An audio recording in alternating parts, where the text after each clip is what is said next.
బులెటిన్లో breaking news చూస్తున్నాం. Ditwah effect తో నెల్లూరు అతలాకుతలమైంది.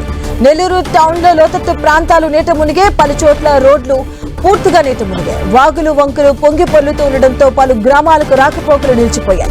నెల్లూరులోని Talpagiri colony, RTC colony, Chandrababu Nagar కాలనీలు చెరువులను తలపిస్తున్నాయి. ఇళ్లలోకి చేరిన వర్షం నీరు చేరడంతో ప్రజలు తీవ్రంగా ఇబ్బందులు పడుతున్నారు.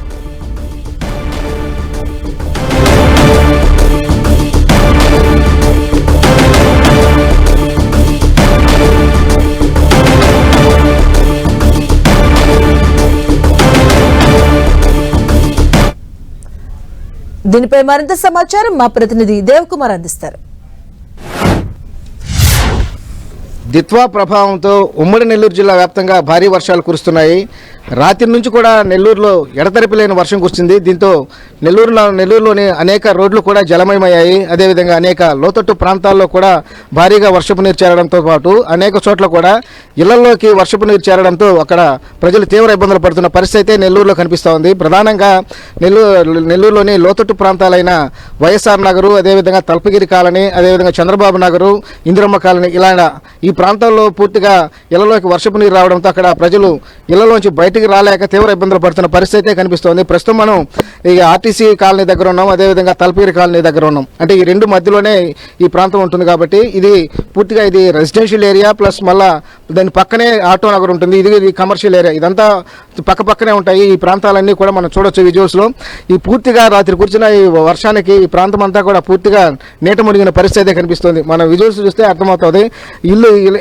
ఇంటి ఫస్ట్ ఫ్లోర్లో సుమారుగా 75% వరకు కూడా పూర్తిగా ఈ వర్షపు నీరు వచ్చి చేరిన పరిస్థితి అయితే ఉంది. మన విజువల్స్లో చూస్తే మనకి స్పష్టంగా మనకు కనిపిస్తుంది. అయితే ఇక్కడ ఇలాంటి పరిస్థితి ఉండడంతో ఇక్కడ ఇళ్లలోంచి బయటకు వచ్చేందుకు కూడా ప్రజలు తీవ్ర ఇబ్బందులు పడుతున్నారు. అలాగే ఇక్కడ ఇదంతా కూడా పూర్తిగా నీట మునగడంతో ఎక్కడ రోడ్డు ఉందో, ఎక్కడ గుంతలు ఉన్నాయో తెలుసుకోలేని పరిస్థితిలో ఇక్కడ ఉన్నారు ప్రజలు. అయితే ఒకవేళ వీళ్ళంతా కూడా నిత్యావసర సరుకుల కోసం బయటకు రావాలన్నా, ఏదన్నా నీటి కోసం, అదేవిధంగా తాగునీరు కోసం, లేదన్నా పాలు, ఇలా నిత్యావసర సరుకుల కోసం బయటకు రావాలని కూడా రాలేని పరిస్థితి. దీంతో తీవ్ర ఇబ్బందులు పడుతున్న పరిస్థితి అయితే ఇక్కడ కనిపిస్తుంది. అయితే ఇక్కడ దీని పైతట్టు ప్రాంతాలు ఏదైతే ఉన్నాయో ఆ ప్రాంతాల నుంచి ప్రతిసారి ఇక్కడికి భారీగా ఈ వర్షపు నీరు, ఈ వరద నీరు అనేది రావడం జరుగుతుంది.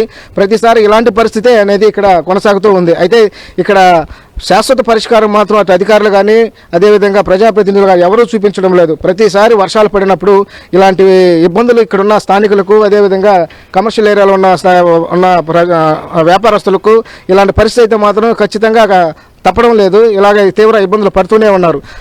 అంటే 3 రోజుల నుంచి కూడా వర్షాలు కురుస్తున్న నేపథ్యంలో జిల్లా యంత్రాంగం కూడా పూర్తిగా అప్రమత్తమైంది. ఎక్కడైతే దీని ప్రభావం ఉంటుందో లోతట్టు ప్రాంతాలు, అదేవిధంగా తీర ప్రాంతాలపైన కూడా అధికారులు ప్రత్యేక దృష్టి పెట్టారు. అక్కడ లోతట్టు ప్రాంతాలు ఏదైతే ఉన్నాయో వాళ్ళందరినీ కూడా సురక్షిత ప్రాంతాలకు తరలించే ఏర్పాట్లు కూడా చేయడం జరిగింది.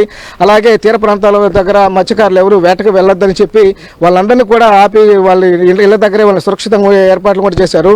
వాళ్ళ బోట్లు, వలలన్నింటినీ కూడా సురక్షిత ప్రాంతాలకు తరలించి వాళ్ళంతా కూడా ఇళ్లలో ఉన్న పరిస్థితి కనిపిస్తూ ఉంది. మొత్తానికైతే నెల్లూరులో రాత్రి నుంచి కురిసిన వర్షానికి హైవే పైన కూడా, అంటే కాకుటూరు దగ్గర నుంచి భుజబుజనెల్లూరు వరకు కూడా హైవే పైన ఒకవైపు వర్షపు నీరు ఆగిపోవడం అది వన్ వే చేయాల్సిన పరిస్థితి వచ్చింది. దీంతో అక్కడ వాహన రాకపోకలు అనేది చాలా స్లోగా నడుస్తున్న పరిస్థితి అయితే ఉంది. ఇప్పుడిప్పుడే అక్కడ ట్రాఫిక్ సమస్యను క్లియర్ చేస్తున్న పరిస్థితి కూడా కనిపిస్తుంది. మొత్తానికైతే నెల్లూరులో రిత్వా ప్రభావం అనేది స్పష్టంగా కనిపిస్తోంది. వీడియో జర్నలిస్ట్ ప్రదీప్తో దేవకుమార్, 10 టీవీ, నెల్లూరు.